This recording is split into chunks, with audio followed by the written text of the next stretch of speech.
Oh. Hello, everyone. Welcome to Miss Silly Lessons Learned. Today, I have one of my amazing co-worker as my special guest. This lady has many degrees and many talents that I didn't even know about.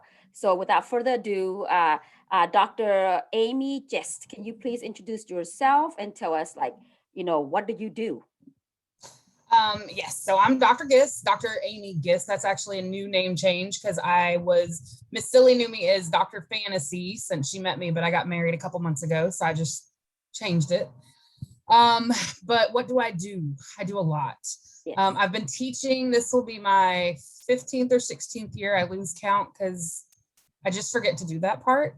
But I've been in the classroom since '05, but started in '06 and started as a certified teacher in 2006. And since then, I have literally taught middle school every subject, including being an expelled teacher, meaning I taught the expelled children. So I had to teach literally sixth, seventh, and eighth grade every subject in that expelled classroom for a couple of years. And then I moved up to high school. And when I moved up to high school, I started teaching special ed English. I've taught drama, science, math, Lord, lots and lots and lots. And I enjoy it. I love high school, love it. And this next school year, I will now be teaching what's called SIDPID, which are the severe and profound students. Those are the ones who generally have extremely low IQs, and they are allowed to stay in school until their 22nd birthday. And they do try to help them, they do graduate. They're on a totally different level and skill level than even special ed students in just regular classes that I've worked with. But it's going to be a whole new ball game for me this next year. Wow. Yeah, you definitely have, been, in different roles. And I think that's what makes you so, talented as a teacher because you truly understand the students. I mean, I know personally, like there were some students I could even reach, and I'm like, hey, Amy, I don't know how you do this, but you actually, I'm like, I watch you like in action and I'm amazed. I'm like, how do you get her to talk or how do you get her to do that, or when I get frustrated, right, you always like, hey, okay, I'm going to talk to him or her. And I really admire that about you. I think that's one of the qualities I admire about you is that you very caring, with the students, and you never give up on them no matter how hard it is. And then speaking of like your many roles and talents, can you also, before we get into like, the nitty gritty, can you tell the audience like what certifications do you have? I know you have a lot of certifications and degrees. You make me an Asian person like, like, okay, I better go get me some certification or more degrees. You know what I mean? I'm underachieving here. Come on. You're no, you are not underachieving. And that's actually probably one thing I always tell. I know you said talk about my degrees, but that is one thing I always tell my students. There's no such thing as underachieving if you are doing truly what you want to do, that you love to do. For example, today, when I was at a friend's house, a farrier came over. And if for anybody who doesn't know what a farrier is, those are the people who take care of like horses' hooves or cows' hooves or, cloven hooves animals. They basically give them a pedicure. And the girl doing it, and yes, it was a girl, has been doing it since she graduated high school. And I asked her, why does she do it? And it's because she loves it. For her, that's not underachieving. And some people might look at it that way. That is not. She's doing what she wants to do. She's making a living and she loves it. And that's what everybody needs to do. You can't compare yourself to others. Wow. Amy, I got like goosebump just you saying that. And I love your perspective. That's a great way to look at it, because like I said, sometimes like, dang, should I be doing something else with something else with my life? So I love that you say that. No wonder you work so well with our students. Hey, you Amy, gotta one do of the what you questions, love. yeah. Amy, I want to ask you, when it comes to our students, what are some misconceptions people have about students with disabilities? I think the number one misconception is they can't. And they think that students can't. And they don't put a whatever there. They can't read, they can't spell, they can't add, they can't whatever. They can't. There's something they can't do. And that's where like I'm going to work with these students with lower IQs, and all an IQ means is basically how you process something. So those of us, like I have what's considered a genius level IQ. All that means is I process super fast, but I don't normally have much common sense. And Yes. people with lower IQs, they're gonna eventually get it. It just takes them a lot longer. So that's really all it is. It doesn't mean they can't do something. It might take them a little bit longer. And you and I had a student my first year with you, who he didn't really like to write, but he kept writing and writing. And you and I both had experienced how much his writing grew. And this was a kid who was he didn't know what he wanted to do with life, except for, oh, I'll just go into the military. And the last day of school this last year, I saw his mom in our media center, and she told me, she said, do you remember me? And I was like, no, because, we're both look like this. You see this much of our face. Right. I'm like, I don't. And then she said, I'm so-and-so's mom. And I said, oh my gosh, hey. And she said, you're the reason he graduated. Yeah. Oh. And it was just that I didn't compare him ever to anybody else, because we had another kid in our class that wrote amazing, and both of them were considered kids with IEPs. I have a visitor behind us. But both of those kids had IEPs, and anybody coming in going, oh, that's a special ed student, they can't do something. Well, one of them wrote extremely well. Yes. One of them, you and I pushed with that writing. And that's what that kid wants to do now. He wants to write for a living. Oh, I got goosebumps. Yes. Yeah, that's the thing. I think the biggest misconception is people think, oh, they can't. And it's not that they can't. They might struggle with something, or they might have a different way of doing something, but there's never a can't. Right. Amy, since you had mentioned IEP, can you please explain what that is and what rights do parents have and students? Is it true when a student turns 18, he can speak or advocate for him or herself? So that's true on any occasion, but yeah, an IEP is just an individual education plan, and students with a disability would have an individual plan, meaning that's where it is. Not every student with an IEP, you might have 20 kids with an IEP in a year, and every single one of them could be different. So they're going to have different goals. They're going to have a different level of thinking, a different level of doing. And that IEP, oh my gosh, that IEP is such a legal thing. I'm sorry, we have lots of noise. That's okay. That's life. I know. But yeah, they have so many things going on, and that's where I would come in handy, because you were a teacher of record, meaning you were the one actually teaching that English, and I didn't have to know the English to teach it. My job was to make sure that all the students in your class with an IEP were being helped and handled. Right. And I think that's another misconception, is people do tend to believe that all IEP teachers should know the content. Yes. But I think the thing that made me a better special ed teacher with English is I kind of suck at English, but because I knew I wasn't great at it, I knew how to help the students who did struggle. Right. Because I was like, I'm a grown woman, I have a doctorate degree. If I struggle with this, I know these kids are going to struggle with that. Right. So I was able to look at it from a different perspective, other than just it being an English perspective. I was able to look at, where are they going to struggle, and how are they going to struggle, and how can we help them? Right. That's why, I really admire about you as well, is the fact that you really truly took time to look at like the goals, look at their testing and go, okay, what are the goals that I'm going to be writing for this child? And then, I need to follow up with the teachers and do all these different steps. You are one of the few teachers, I know that actually follow the steps and are so determined to get teachers too, to hey, listen, you need to do this and that for the child. So I think that's great. And you did ask about the rights. So with every IEP meeting, once a year, a parent needs to get a copy of their rights. And literally it's pages and pages long. So generally we try to give them a condensed, easier to read version. But so many of those rights even include, they can have a meeting anytime. They can bring in an advocate. I mean, there's so many, it's pages long. Yeah. And if a teacher who's writing that IEP makes a mistake, it's a little bit different. I could literally lose my job for making a mistake on an IEP. Yes. And it could be a small mistake. Like I've seen IEPs where it's an IEP for a boy, and in the IEP, somebody has written her. And when I get that IEP, immediately I'm like, oh Lord, we got to fix this. Yeah. Because if a parent catches that, they know something wasn't done right. And that could that could be a lawsuit against people or the school system. Yes. And it's a little parent right like that keeps our job going. Like we really have to have our eyes open and be prepared for everything. But yeah, at 18 years old, the students are allowed to advocate for themselves, and that can be handy because some students don't realize they have those rights. Right. Amy, what can a parent do if they feel like, a teacher or the school has not, follow everything that's on the IEP and given their child, like opportunities to succeed. So if I was a parent, I was like, you know what, Miss, silly, has not done anything for my child according to the IEP. What can the parents do?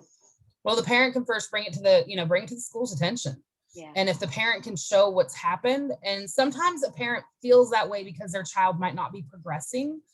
But you know how you're a parent. Parents sometimes believe their kids wake up being geniuses every day.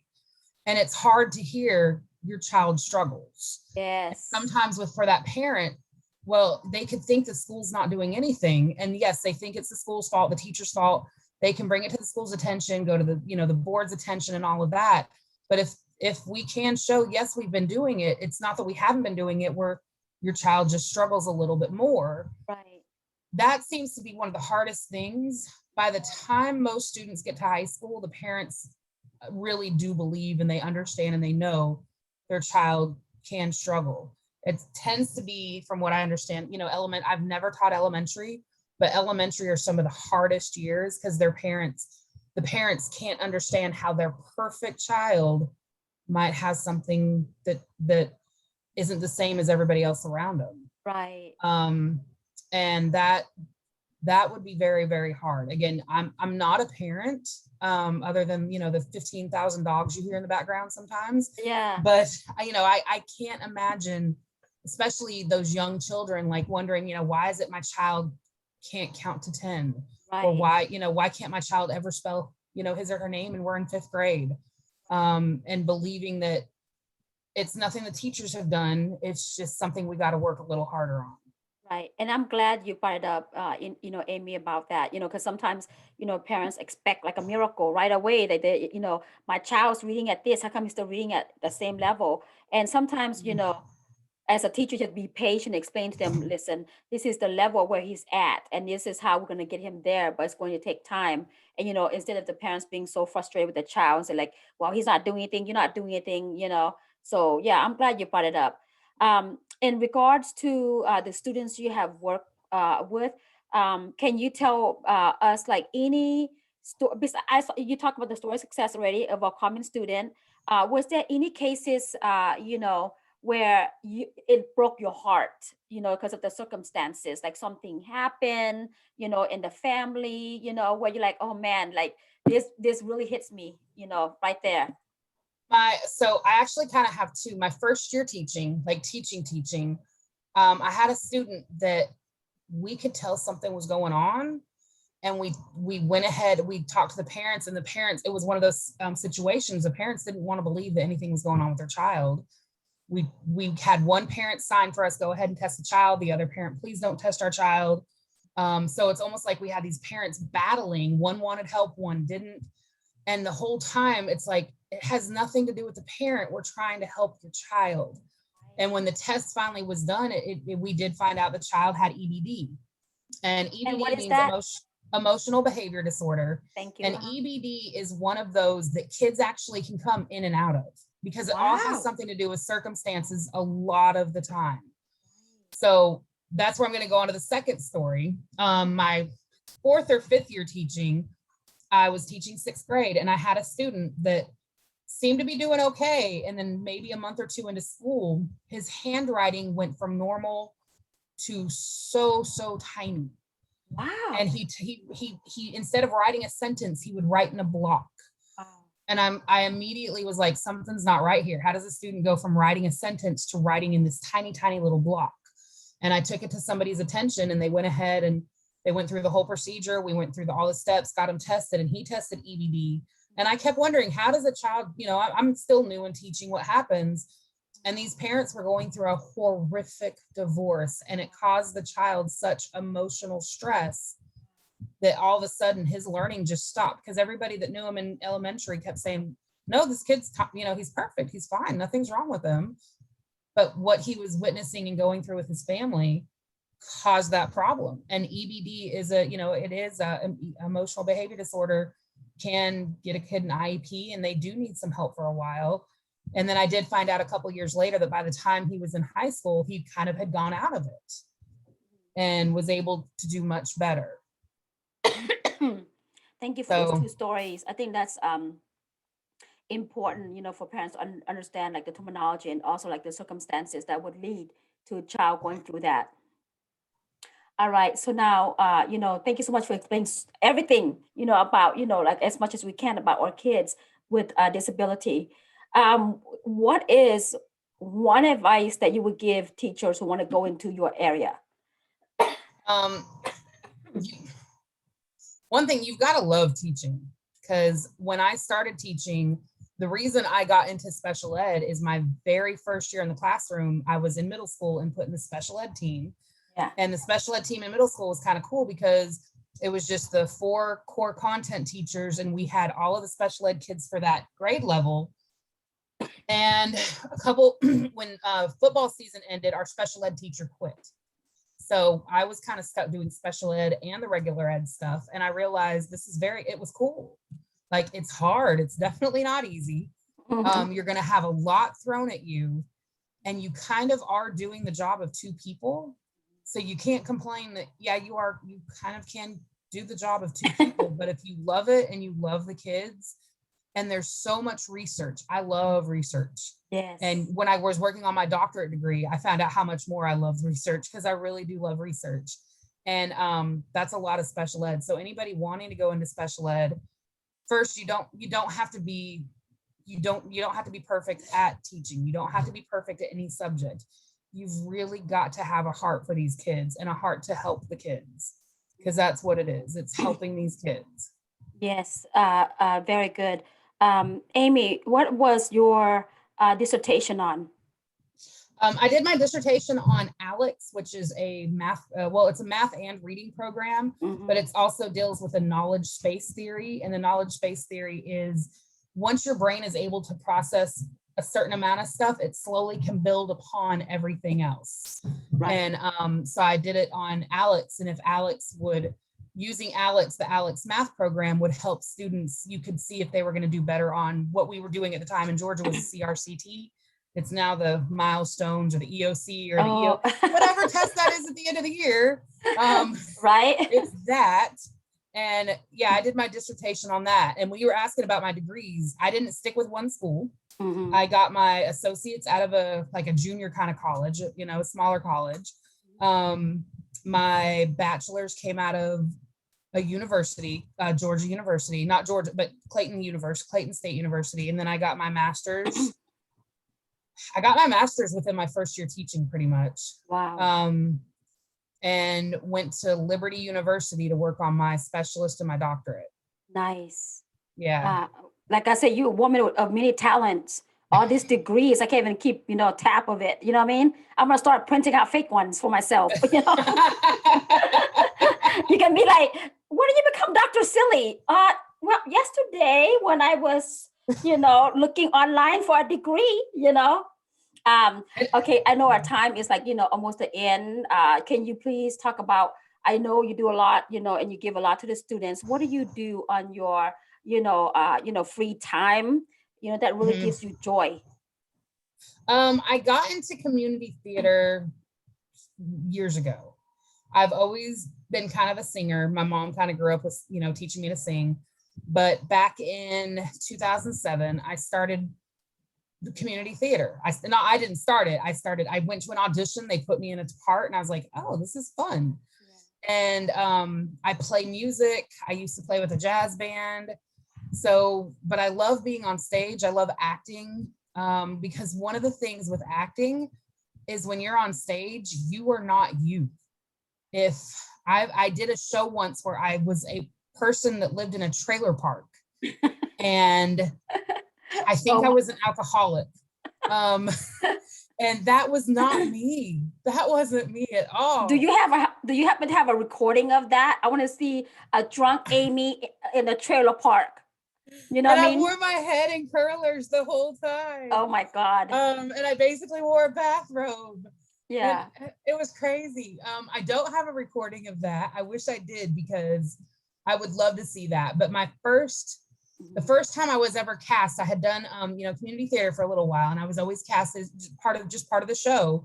And then one time I auditioned for one of my favorite shows that they were doing, which is Chicago. Yeah. And Chicago is it's based on like true stuff in a way.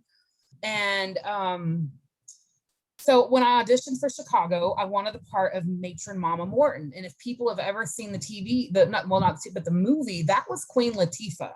Yeah. And on Broadway, it's generally played by a Black woman because it's a very soulful voice. And I auditioned for it. And I was so surprised when the directors gave me the role. Because I was like, wait, what? I know other people auditioned for this. They've got to be better than I was. Yeah. So that was my favorite part. I mean, I've done lots of other parts, but that was my favorite part. And I'm actually getting ready to audition for another role for another show on Monday. Yeah. So that's kind of my like I get to go be somebody I'm not. Yeah. And I don't have to make any decisions because you got a director telling you what to do. Yeah. And I love it. I know. Well, I know you're good at it, and I'm amazed by your energy, because when I'm done with work, I'm tired. I just want to go home and watch Netflix or read or roll around, You cook though. You cook. Yeah, I cook, but that's nothing like, like what you do. Okay. Amy, can you please sing us a song from Chicago? Like I had told you before, I would not ask you to sing if I didn't like your voice. I remember the first time, remember in the car, Amy, we were going to some kind of training. It was me, you, and who was it that went with us? One that was caught in the corner. Bird, yes. Yes. And remember it was like an avid training. And then, she said she could sing, and then you said you could sing. And then when I heard you, I was like, what? I mean, you have like an amazing soulful voice. You know how some people always say they can sing? I say, I always say I don't know how to sing, but I love it. But you definitely have such a beautiful voice that I would buy your record, because it's just, so beautiful. All right. So whenever you're ready, okay? Okay. And that's how we're in, our show here. Okay. I'm going to try to pull up a karaoke version, so forgive me. I got to make sure this works. And make sure your sound is fully up. It is fully up. I don't know what. Oh, Lord, there's ads. Hold on. Hopefully this works because I hope this works.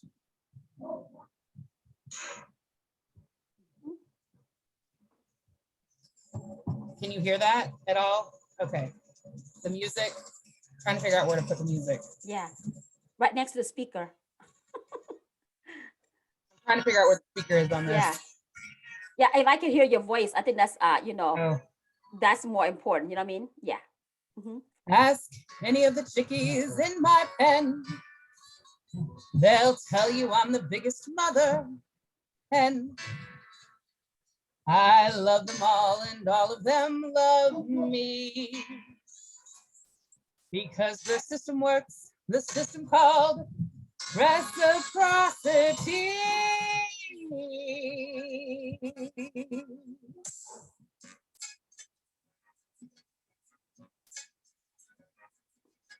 Got a little motto, always sees me through. When you're good to mama, mama's good to you.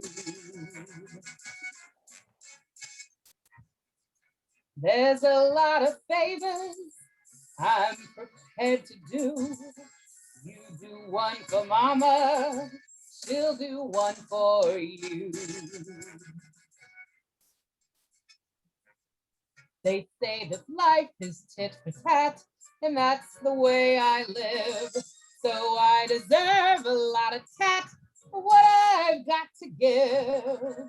Don't you know that this hand washes that one too? When you're good to mama, mama's good to you. Woo, yes. That's like perfect, ending, Amy, because I'm going to New Orleans this weekend. So, Oh, that's a good send off to me right there. Yeah, I really appreciate, all the information you have given, about your profession and also what you do outside of school. I'm, so, excited that you are my friend, and, I'm lucky and fortunate to meet someone who cares so deeply for, for students. Would you like to say anything else before we leave tonight? well, you did say you're my friend, and I do have to say, when I came to the school that we're at, you were the first one. You came downstairs, pulled me out of the office, and took me and showed me to everybody. And that was probably the best, after however many years I'd been in a classroom, that was the best welcome I'd ever had. Oh, you're so sweet. No, you Yeah. were sweet. And then, you're so friendly though, you know what I mean? I can't help it, but you're just a friendly and accepting person, So I'm glad that you are, where you are with us. I love So it. yes, I love it. everyone, thank you so much, for paying attention and listening. Hopefully you pay attention or listen. I hope you share this information with other parents so that way they know their rights as well. And then also, this is just a glimpse of what we do on a daily basis as teachers. In the meanwhile, have a good, evening until I see you again. Remember to stay connected with your loved ones and just be happy. And I'll see you next time.